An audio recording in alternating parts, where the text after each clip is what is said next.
what are you going to be me? Oh, how well know my sister, how well that way. Oh, when we black boy, because a black boy always, you know now. So when you come in, men, when you men, you also way home. But when I wear a family, my sister, getting on my way.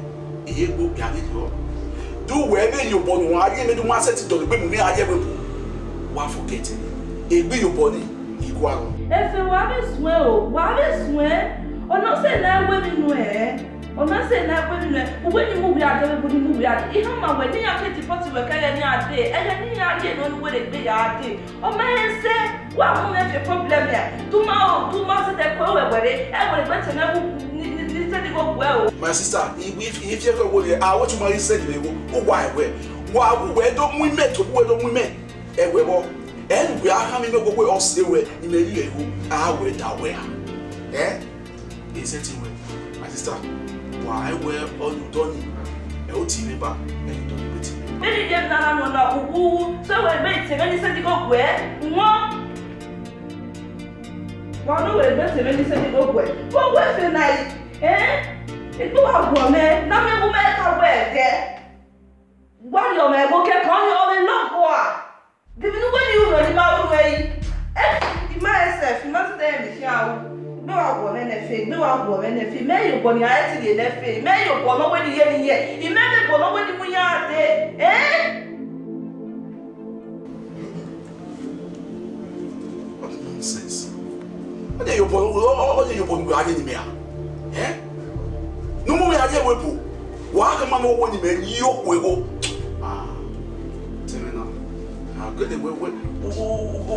Let's go and be a whip. Ehimwenma when I do your gossip. We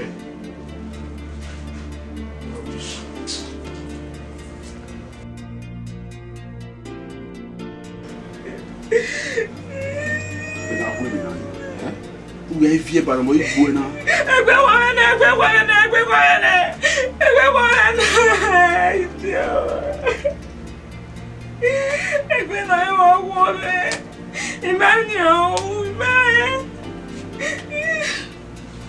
Emi ya musu na imani toje wewe na imani toje wewe na ya kwali wina nwa gwalo wa mi wina urie uwe ri agbi we ni wina ni wina wina ma no kawe bore wina graduate me salo kwa ya we ni me o wina ya ni ma yi na ni wo toje me ye me what so ba no 40 wina gwalo kere ni adi ma mi wina. Mommy, when I even and any job is job now. Can't you just do it? The dirty job. I mean, woman on the way. I'm going to the way. I'm not being where. Eh? While you come company work, I didn't make company work in Nigeria. Eh? I will go with them now. Imagine I work one. By the way, is it a big one or down where equally when I'm in? Eh? Anyway. Every year, no, we definitely okay, where a family where some of them rely on me because they think when maybe supporting the car any where maybe on them no see maybe he may like it or something. Yeah, my I feel where and then me is when you go again, mommy rock my again, eh? Or tell me here now, mommy marrying it. Oh, go out, woman. Go out, woman.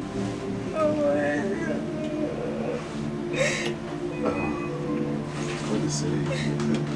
When now you're going to win on here. I will wear over tell me about me, so Pano, I come in my way, setting when you bring one. Or little winner. Fear now where a family way, and they go and I'll take the job. Hey, you take? Hey, about wait, tell me when I get ready. Oh, may I have me a wumusha? Make a way, have me a wumu. Now, all Tina will be Tina will be one. Wow.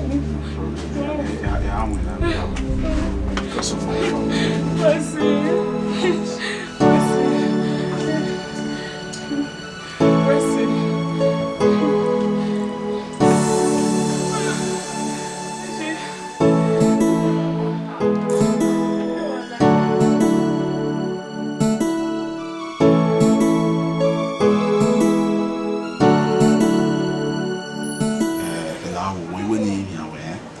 ya vamu delo egui lawo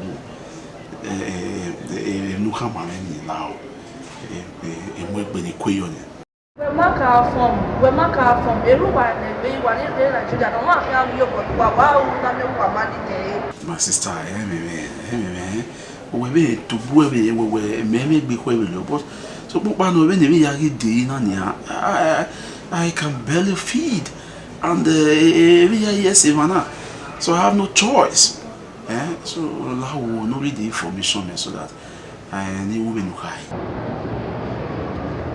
No wala ya se de no ba gwe ya se de ye WhatsApp we won ya se de no ba bia si gwe wa no ti we na me gwe u mi se no ba wa ti u wa te ni o ma be u me ti te ni o se we u we la o wi o ite gwa le o mana o iwa mu ha ma we wrong no ba no u wa fi call we because when you je you wa like gas no so iwa en we ni voice of you no je or te we back u wa ke ba ni mu when na we be na ya we na okay ma we see you got we no kai o te we back we wa bi ke u wa ke ba so opportunity na him we say imawe no we mo e give me we no play. Oh man, wow, we send the number go me make na call it. Yeah, send the go WhatsApp. Okay, yes, okay. No wahala. We see. Yeah, send the. Mama. Bye yo. Ciao.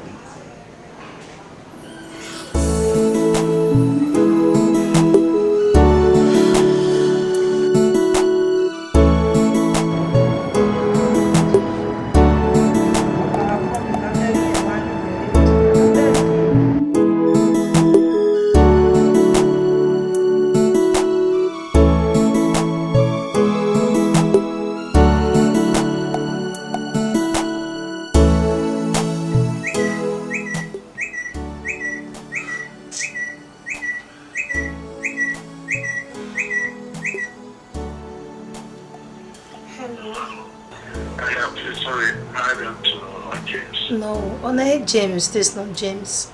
Abia Sogman. Sorry.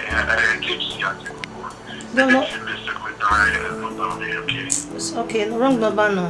No wahala. I'm sorry. I'm so sorry. No problem. Sorry. No, not at all. Sorry. Alright, bye-bye. I'm wrong number, that's it. Yeah, this is the wrong number.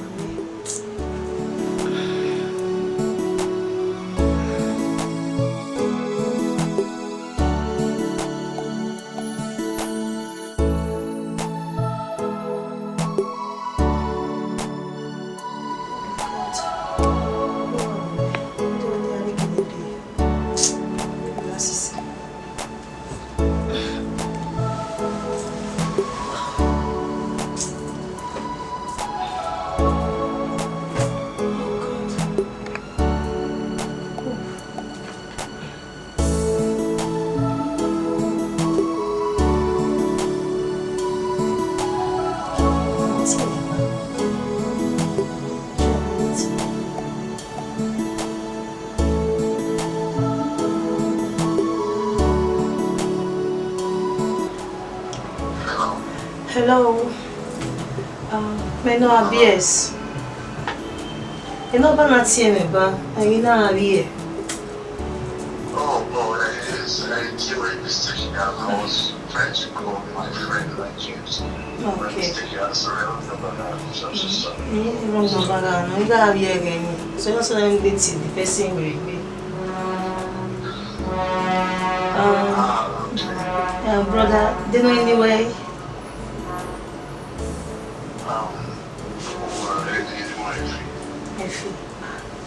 Where were you?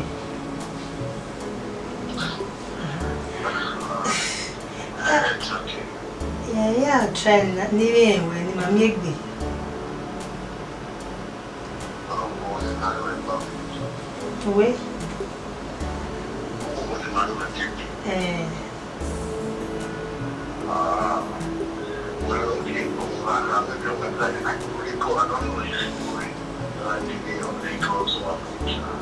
Irabuja, Edo Eji, Edo no buy it.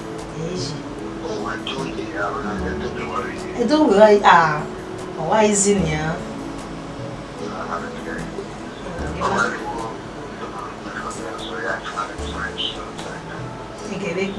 Make me walk away. Away anytime. Okay.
You're not looking bad at all.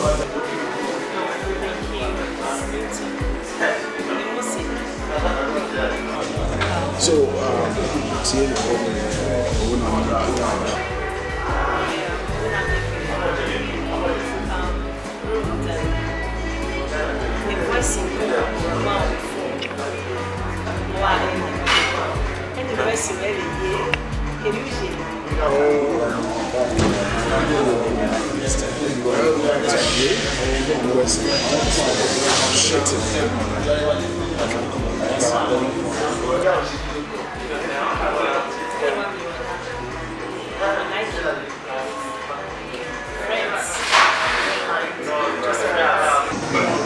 why not?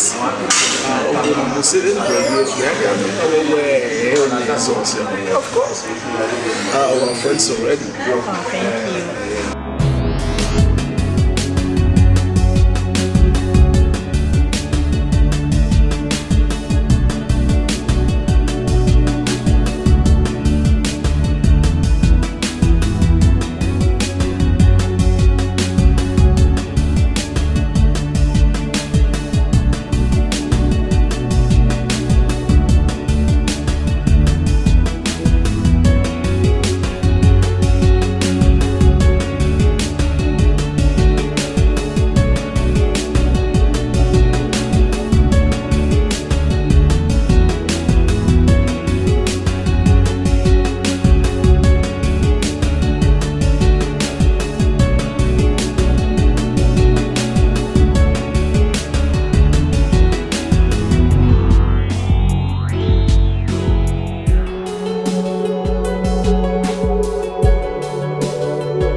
Hello? Hey, F Alpha. Who are you? Okay, I'm a hand with Banyanga Day. Yeah, so where you were. Okay. Anyway, then one if you're not over. If you're not, the top and the jeans no like in the AR way. Okay. Now I better take care of them, Mama. All right. Later, yeah.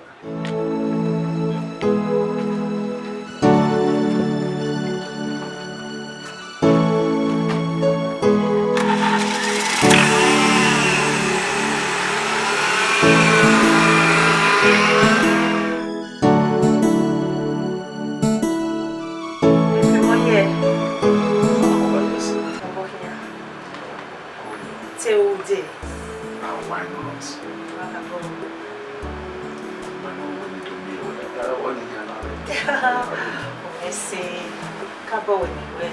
Oh, really? It only little things about you and everything. You make any tomorrow? Well, it's okay. Well, nothing much about me. When I carry come away, so they were when you carry it up, you know. Well, a woman make you know, was trying me while busy before. But if it's okay, it's small. So, the policy coming out there. So that's it. I'm just trying to, you know, I mean, when they saw me, only this wine was in one in my deal. So why when they can walk and the was for the now, but was even a year scorched or something. Because of the condition they may have deal. So you know from my deal. So you know. Oh, Sure. I'm working towards that. Yeah. You see, eh? You are almost beautiful. Wow, merci.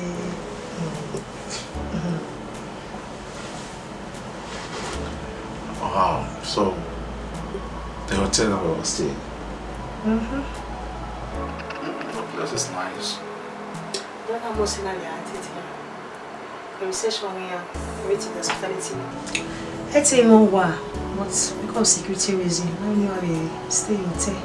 Oh, I understand that. I understand. If I can we go in and if on the bus auto, so they will always want to put in a hotel. Wait, you hear it? Well, okay. I'm on the day I think it.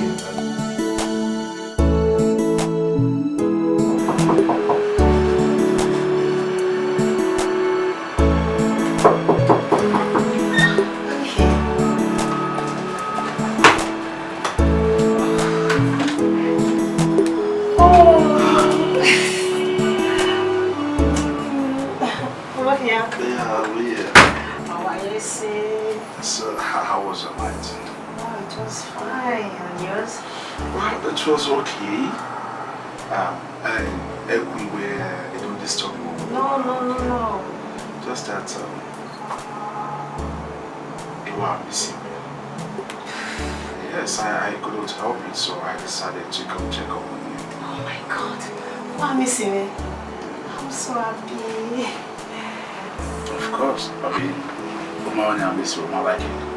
You like it? Only at it up, so then what it is? The problem was that I think my way, but one moment, you got the handbrake. Oh, now, don't you? Money a little dark, you black boy. Only a more one thing, out one boy, so you were in the way. Problem here, so no promising them will break in the heart. Well, from the bottom of my heart, I promise you. I broke your heart.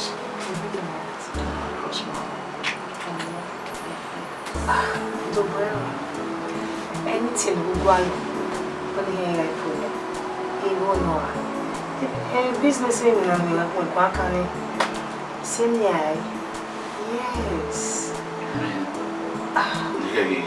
You got the winner. Anyway, happy. Banana. Anyway, happy. All is no longer your problem. One measure anything one. A motor noa or one noa. Yeah, it's you when you are. It's okay. Yes, you promise me, eh? I promise. I cross my heart.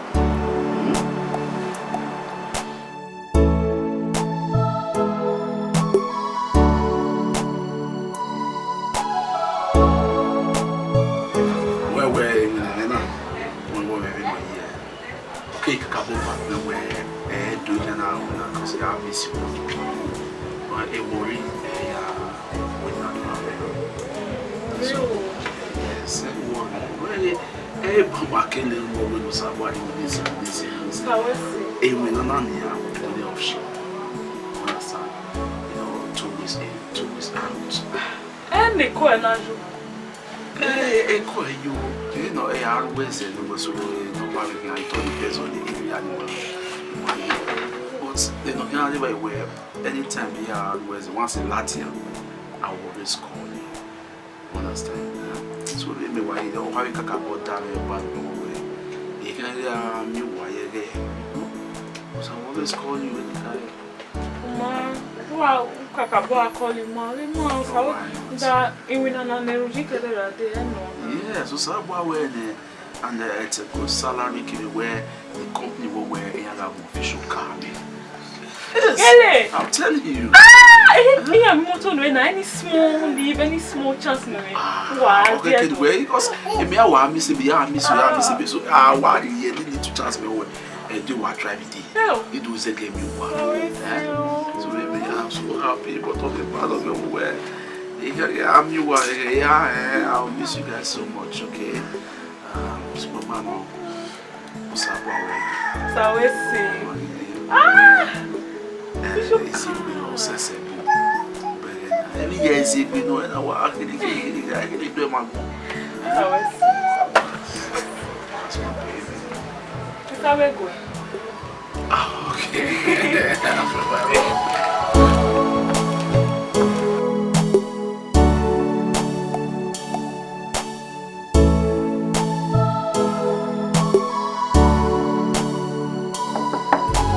Who is that?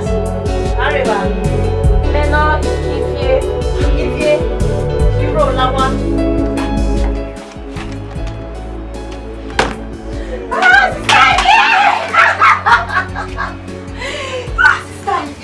Hey! You want wine? Sister, I'm not saying.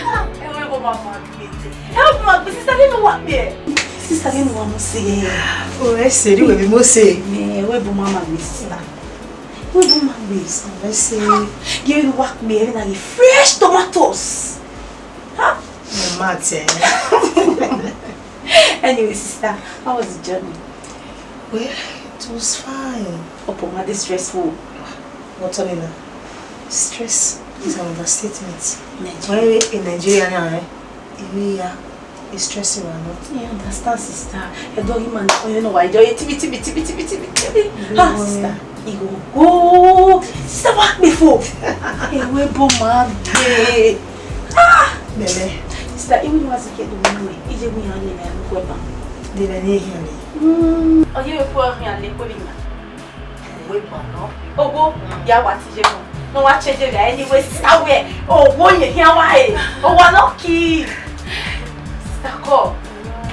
And sister, anyone with them. Oh, not honey. Me back in the get you any. I want to know now. Where? Oh, not honey. So what's it? Jerry. What's sister? What's it? Ah, sister, feel really shy. Sister, I tell you what's up, mom. Sister, what's your mama do? One do I stay here with you? You know, you go that way. You know, sister, this security purpose. One way, those years. So you are going to always secure me. I don't say. Sister, so mama, oh, we want to say now. Yeah, we are not bad now, but I think I'm comfortable. So we might do it. Sister, what fresh kakabo. Sister, any of them we open your dead room. Isha, I want not any. You don't let me out when so what's it? No problem now. Head money, a toe, butter, daily yagwe. No, we are here. Okay. Bye, Mona.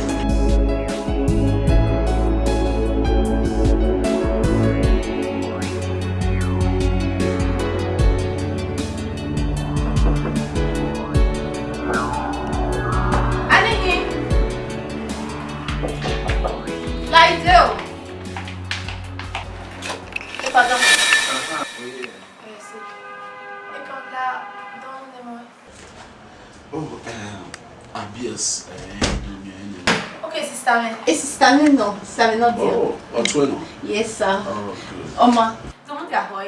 Sister! Oma, name well. All right. Every year. If I need your yes, don't want sir. Come on. Oh, baby. I'm okay. What's even if you're not here? Pardon. on. Don't sir. Okay. What's your way? If you don't sir. Okay. Don't. Ma, can maybe you get time here? You're in my discuss it, but I won't talk. Don't worry. Maya check it. Understand? Okay. Stop here. If I don't know, here's the bill. Here's the bill. Come on, sir. Start it out. We must see though. All right. Bye bye. So what's up? Where are we here? Where you stay? Where are we at? You live in? Sure. But I want to do well like an just to have our lunch together. Why you get here? Okay. We haven't no point to leave and I won't leave and Yeah, but we're in here. no me my I haven't do well with my alright, so just well we do that.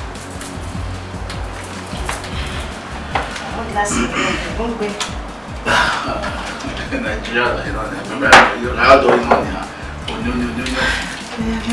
Alright. So Honey, who are work by now? okay, why you now? Don't get no everything. Remember when you go to Benin? Who you go Benin so far? Where work by Benin? He wanted to me what briefly there by where you go to work. What does that be? She didn't really take before. You might understand why one equal. Oh, we are not even winning what 2 Kenya the way Niguadi in Winanania, 11 million. Who will you complain?